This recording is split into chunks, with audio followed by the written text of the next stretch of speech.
How to unforget a Bluetooth device on your Android and reconnect it. Hello and welcome back everybody to our channel. In today's video, we will be guiding you through the process in order to do so. So the thing we can do is we can just head over and open up our settings, devices settings, open it up. And then once you open up your devices settings, you will be finding different options available. You may go to the option called connections first of all and open it up. And once you tap on it, you can find an option called Wi-Fi, Bluetooth, flight mode, etc. Look out for the option called Bluetooth and tap on it. And that should open up the Bluetooth page right here, where you will be finding all of the available devices that you can connect to. Now, first of all, in order to connect, we need to connect a device if you want to unforget it. So go ahead and tap on one of the devices and pair it up. And you can just go ahead and connect it.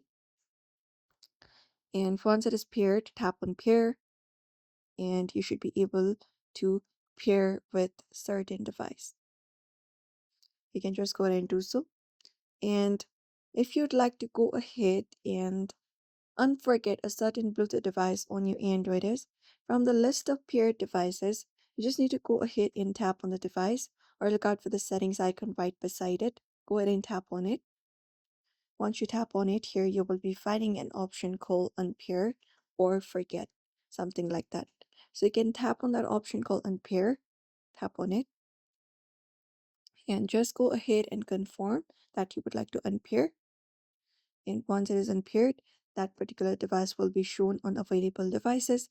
That means the Bluetooth devices has been forgotten. And if you'd like to reconnect, you can just go ahead and tap on the available devices once your Bluetooth is turned on. And once you confirm the pair, that is how you basically go ahead and unforget a Bluetooth device and reconnect it on your Android.